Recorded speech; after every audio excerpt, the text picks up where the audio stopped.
Bonsoir et bienvenue sur Globe Criminel. Nous allons aujourd'hui découvrir des histoires les plus captivantes aux affaires les plus mystérieuses. Alors, n'attendez plus, attachez vos ceintures pour une aventure où le crime n'a pas de frontières.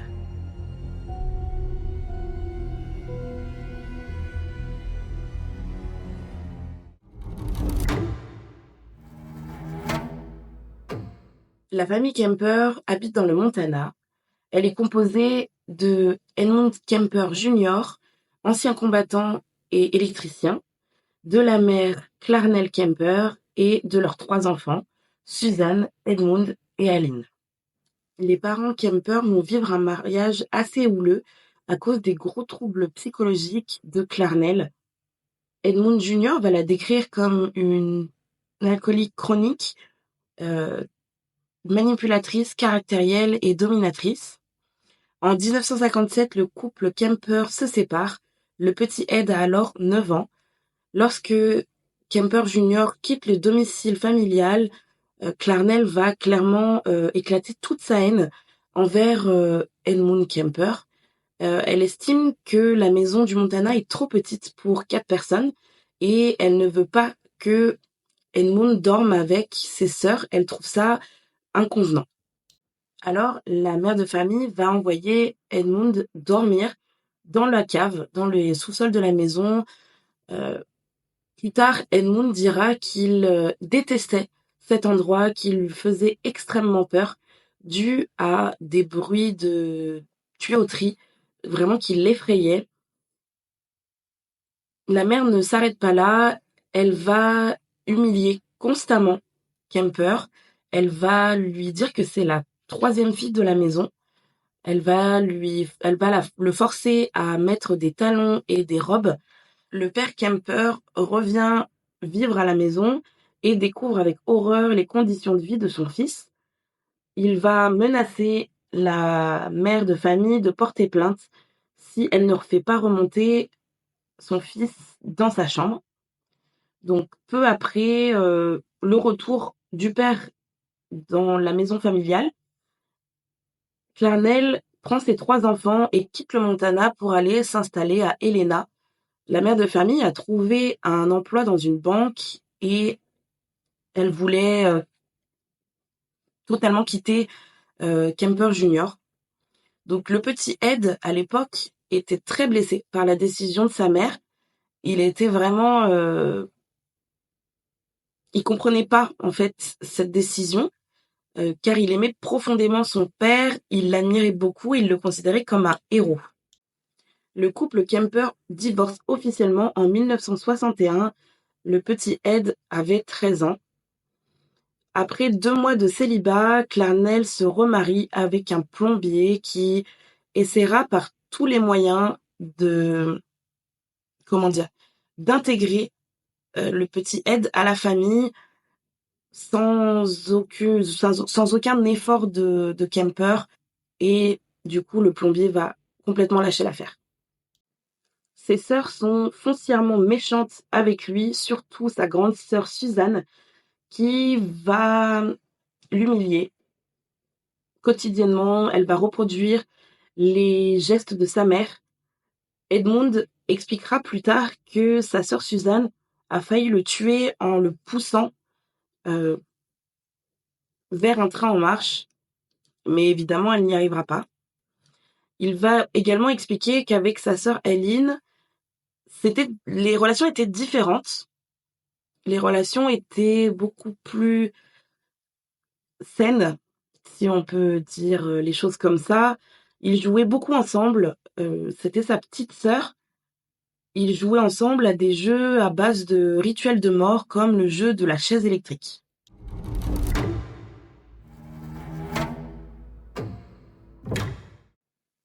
Edmund Emil Kemper III est né le 15 décembre 1958 à Burbank, en Californie. Kemper, à l'âge adulte, faisait 2,06 m pour 130 kg. C'est un beau bébé. Il a un QI d'environ 140. Pour vous donner un ordre d'idée, le QI moyen en France est situé entre 97 et 98. on peut dire que Edmund Kemper est un personnage très, très intelligent.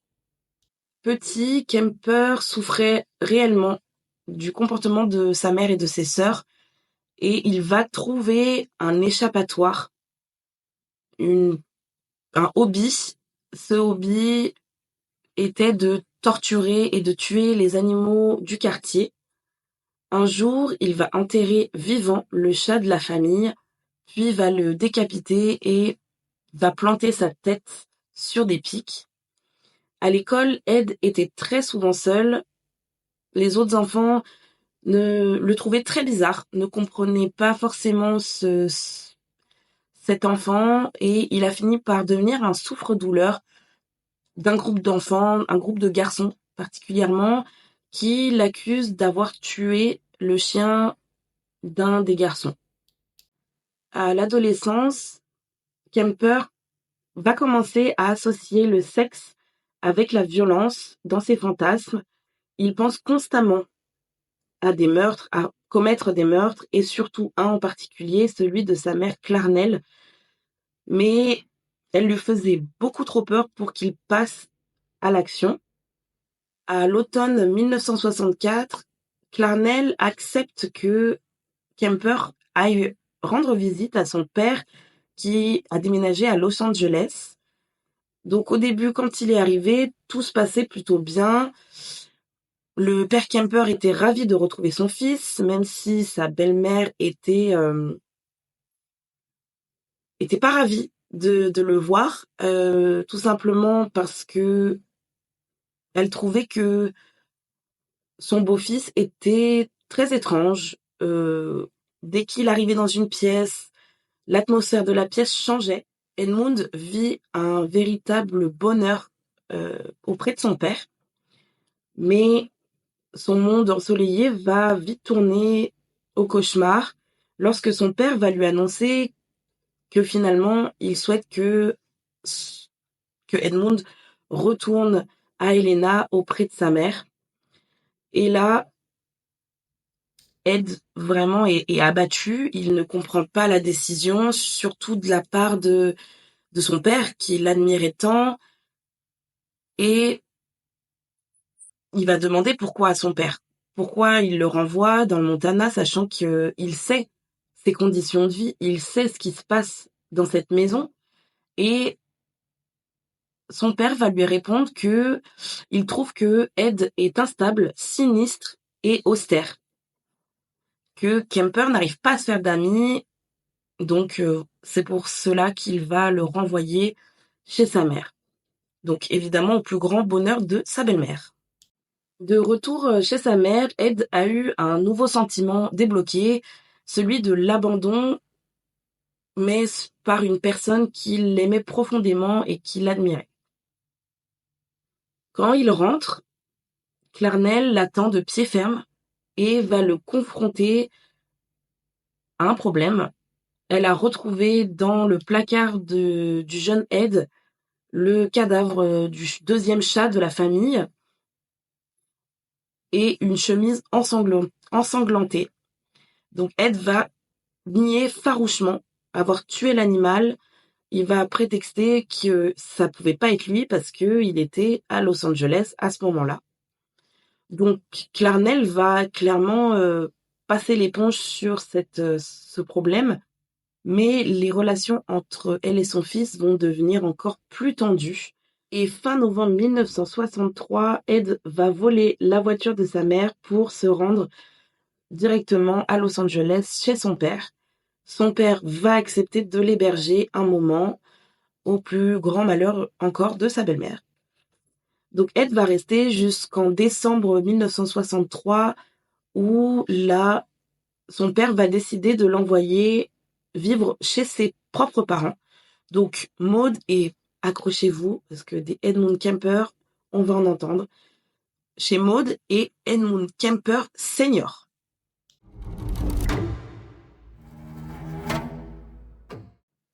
Alors, j'ai pas forcément trouvé d'informations sur le caractère de Edmund Kemper Senior. Par contre, Maud était une pâle copie de sa mère, Clarnell. voire pire, elle le rabaissait tous les jours. Elle n'hésitait pas à lui dire à quel point le jeune Ed pouvait lui coûter cher en entretien.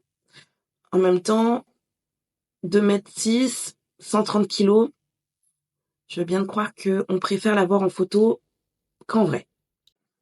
Le jeune Ed rêve de tuer sa grand-mère avec son fusil. Ed faisait très souvent semblant de viser sa grand-mère lorsqu'il était à l'extérieur pour chasser le lapin. Un jour, Maud va s'en rendre compte et elle va tout de suite lui demander d'arrêter et elle va confisquer le fusil et par peur et manque de confiance en lui, elle va le cacher. Donc Ed va très mal vivre ce manque de confiance, il va le prendre comme une insulte et du coup la pensée de meurtre va encore plus se créer dans son esprit. Le 27 août 1964, Ed et Maud sont dans la cuisine, ils s'occupent à lire un livre que Maud est en train d'écrire et Maud va lever les yeux et va se rendre compte que Ed la fixe. Vraiment pas fixé comme on peut fixer une personne quand on bug, mais vraiment fixé avec un regard méchant, un regard noir. Donc là, Maud va lui demander d'arrêter tout de suite. Ed va se lever et va partir sans rien dire à Maud. Il va vraiment se lever et partir. Il avait retrouvé le fusil que Maud avait confisqué. Il va aller dans le jardin. Il va siffler son chien et va dire à Maud que il va chasser les taupes, ce que Maud aime pas du tout, donc elle lui dit de pas trop en faire. Donc discrètement, le jeune Ed va faire demi-tour. Lorsque Maud est tournée, donc elle lui fait face dos, je sais pas si on dit comme ça, Ed va lui tirer dessus. Maud va être atteinte d'une balle dans la tête, puis le jeune Ed va s'acharner sur son corps en la poignardant à plusieurs reprises. Et il va traîner son corps jusqu'à sa chambre et il va l'allonger sur le lit. Quelques minutes plus tard, le grand-père de Kemper va rentrer des courses. Lorsqu'il fouille son coffre pour sortir les courses, le jeune Ed va s'approcher et va lui tirer une balle dans le dos. Le jeune Ed va être submergé par les émotions, non parce qu'il a tué ses grands-parents, mais plutôt parce qu'il a peur d'être arrêté. Alors il va décrocher le téléphone des Kemper et téléphoner directement à sa mère Clarnell, qui va lui conseiller de se rendre et d'appeler le shérif, ce qu'il va faire. Il va être arrêté et lors de son interrogatoire, il va tout de suite avouer les meurtres. Il va expliquer que pour le meurtre de sa grand-mère, il voulait voir la sensation que ça faisait de tuer sa grand-maman. Pour son grand-père, il explique qu'il l'a tué par pitié, pour qu'il n'ait pas de peine lorsque l'homme découvrira sa femme morte.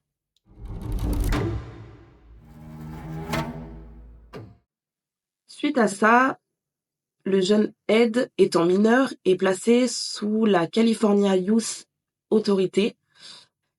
Un psychiatre mandaté par le juge va diagnostiquer Kemper comme schizophrène paranoïde et donc non responsable de ses actes. Donc la schizophrénie paranoïde est définie comme une maladie chronique dans laquelle le patient, la personne, perd tout contact avec la réalité.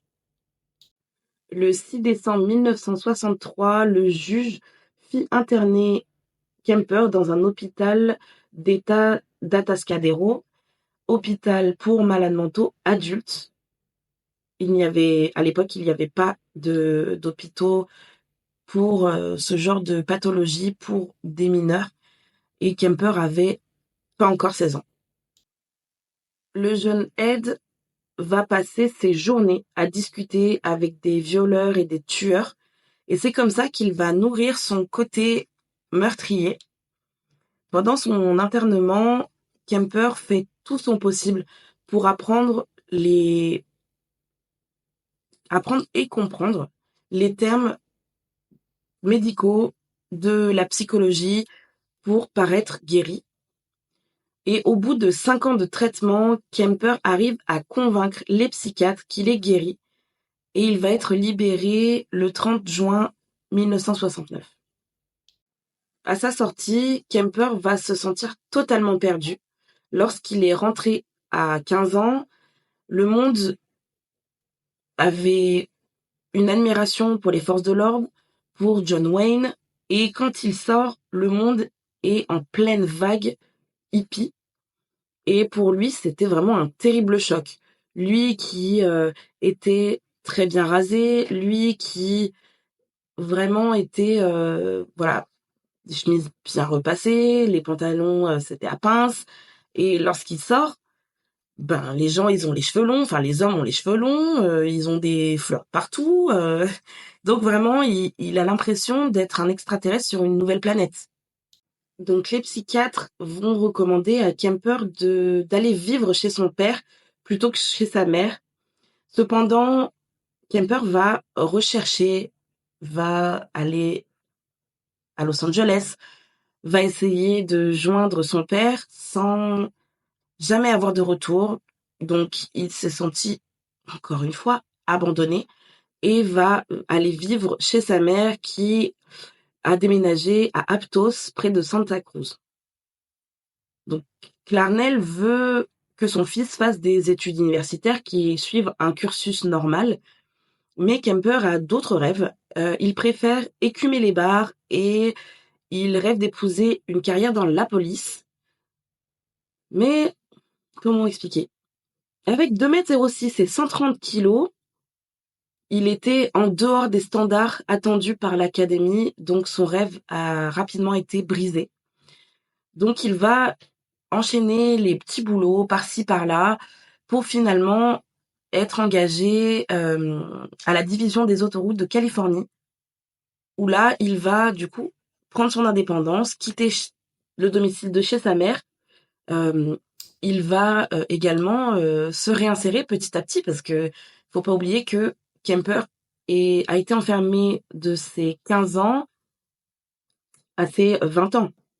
Donc forcément, il a pas vu la vie, il a rien vu de la vie, donc il faut qu'il se réinsère petit à petit. Et c'est ce qu'il va faire en acceptant ce travail. Et avec sa première paye, il va du coup se payer une magnifique Harley Davidson pour faire un peu genre qu'il est de la police. Mais un grave accident de moto va lui arriver et Ed va tout perdre. Appartement, travail, argent, estime de soi. Et du coup, il va se, se retourner et va retourner chez sa mère.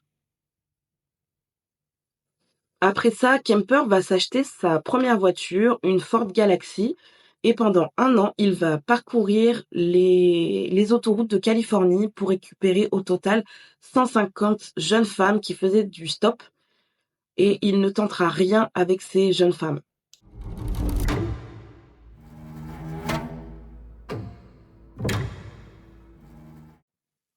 Alors, sa série de meurtres va débuter en mai 1972.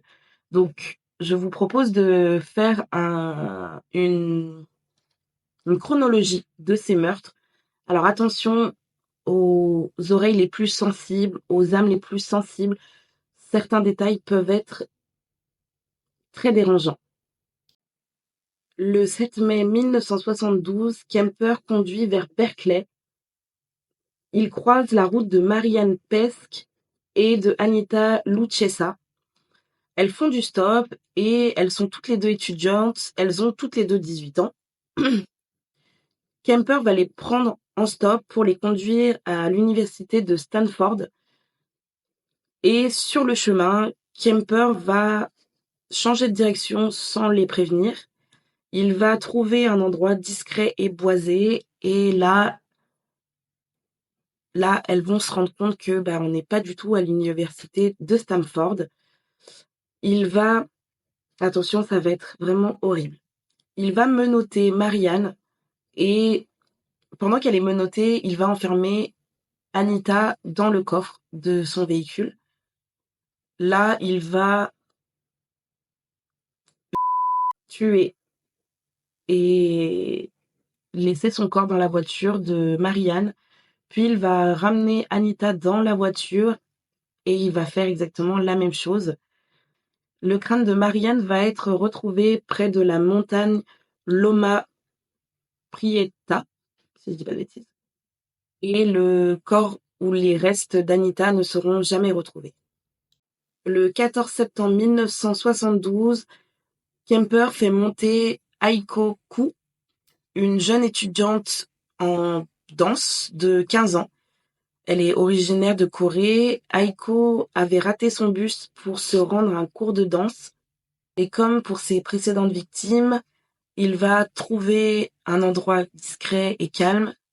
Et une fois sur place, il va violer Aiko, la tuer et mettre son cadavre dans le coffre. Par contre, cette fois, Kemper va s'arrêter et aller boire des coups avec des amis. Le 7 janvier 1973, alors qu'il est en train de rentrer chez sa mère, il croise la route de Cindy Scholl, une étudiante de 18 ans. À nouveau, il va se rendre dans une zone boisée, mais cette fois, il va la tuer avec un calibre 22. Et ça va être horrible, il va la décapiter, il va enterrer sa tête face à sa chambre pour avoir l'impression que Cindy l'observe. Et les restes de Cindy vont être jetés près d'une falaise. Le 5 février 1973, après une énorme dispute entre Clarnell et Ed, Kemper va prendre sa voiture et va rouler pour éventuellement trouver une nouvelle victime.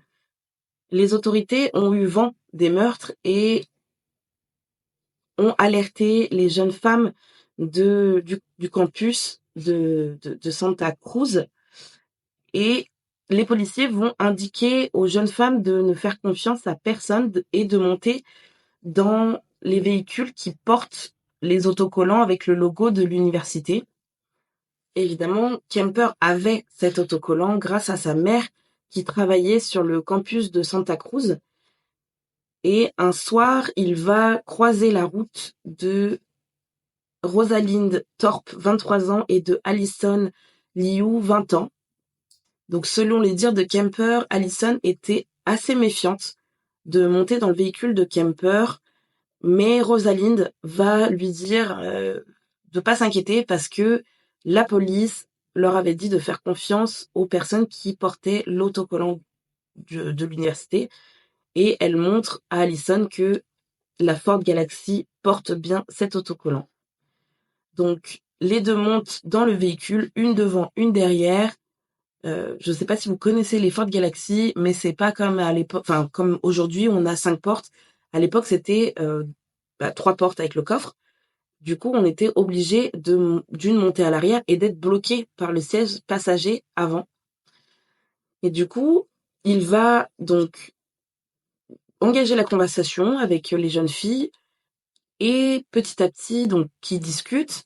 Les filles le trouvent plutôt sympathique. Il va dérivé de la localisation que les filles lui avaient demandé et comme à son habitude, il va trouver un endroit calme et il va les tuer toutes les deux. Donc, il va mettre les corps dans des couvertures, puis il va les ramener chez sa mère Clarnell pour enlever toutes les balles dans le corps de ses victimes pour, comment dire, retarder les identifications par son calibre. Et puis, il va les décapiter et il va faire une sorte de jeu de puzzle avec les morceaux de corps des deux jeunes femmes. Des restes ont été retrouvés à Eden Canyon et d'autres près d'autoroutes et de routes. Le 20 avril 1973, Clarnell était de retour d'une petite fête. Elle se met sur son lit et commence à lire un livre. Aucune dispute n'éclate ce soir-là. Clarnell souhaite une très bonne nuit à son fils et va se coucher. Kemper va attendre qu'elle soit bien endormie et lorsqu'il est sûr qu'elle dort profondément, il va la matraquer à coups de marteau. L'horreur ne s'arrête pas là, Kemper va la décapiter et va poser sa tête sur le rebord de la cheminée et va l'utiliser comme cible et débuter une partie de fléchette. Après s'être amusé, il va cacher son corps dans un placard et il a une idée. Pour que son meurtre soit découvert le plus tard possible, il va faire croire que sa mère est partie en vacances avec une de ses meilleures amies. Donc il décroche le téléphone et il appelle Sally Hallett, qui a 59 ans et, comme vous l'avez compris, qui est la meilleure amie de sa mère. Il va l'appeler, lui proposer un dîner et de se regarder un film, ce que Sally accepte. Et lorsqu'elle arrive, Kemper lui saute littéralement dessus. Il va l'étrangler à mort et la décapiter. Et le comble de l'horreur, c'est qu'il va passer la nuit avec elle. Puis le lendemain matin, très tôt, il va cacher le corps de Sally dans le même placard que celui de sa mère. Le lendemain très tôt, Kemper va quitter les lieux pour se rendre sans escale à Pueblo dans le Colorado. Quand il arrive à destination, on est 30 heures plus tard après le crime de sa mère. Donc là, Kemper va allumer la radio pour écouter s'il n'entend pas des nouvelles de ce meurtre. Et personne ne parle de deux possibles meurtres. Et du coup, il va prendre les devants. Il va aller dans une cabine téléphonique, décrocher le téléphone et appeler directement la police de Santa Cruz. Le policier qui va avoir Kemper au téléphone ne va pas du tout le prendre au sérieux. Il va lui demander de rappeler plus tard. Ce que Kemper va faire, il va attendre quelques heures et quelques heures plus tard, il va redécrocher le téléphone. Et là, par contre, il va demander à parler à un officier de police qu'il connaît bien. Lorsqu'il a l'officier de police au téléphone, il va tout lui expliquer. Les meurtres, que voilà, l'ogre de Santa Cruz, comme les médias l'avaient appelé, c'est lui. Et que là, il est à Pueblo, dans le Colorado, et qu'il les attend.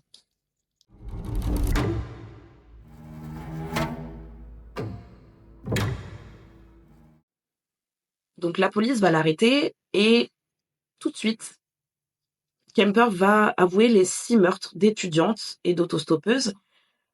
L'officier qui l'interroge va lui demander pourquoi Kemper s'est rendu si vite et si facilement surtout. Et il va expliquer que, je cite, le but initial avait disparu et que c'était qu'une perte de temps et qu'il était fatigué de tout ça. Le 7 mai 1973, Edmund Kemper III est inculpé de 7 chefs d'accusation. En raison de ses aveux explicites et spontanés, son avocat va décider de plaider non coupable pour aliénation mentale. Donc, son procès débute le 23 octobre 1973 et durant son procès, Kemper va être vu par 3 experts psychiatres qui ont été mandatés par le tribunal et les 3 experts vont dire la même chose. Kemper est sain d'esprit, il ne souffre d'aucun trouble de la personnalité ou de mentaux et il est accessible à la justice des hommes. Et le 8 novembre 1973, après 5 heures de délibération, le jury déclare Edmund Kemper III sain d'esprit et surtout coupable. Alors Kemper écope de 7 peines d'emprisonnement pour ses 7 chefs d'accusation. Kemper est enfermé à la California Medical Facility où il va se retrouver incarcéré avec certains prisonniers très connus comme Charles Manson.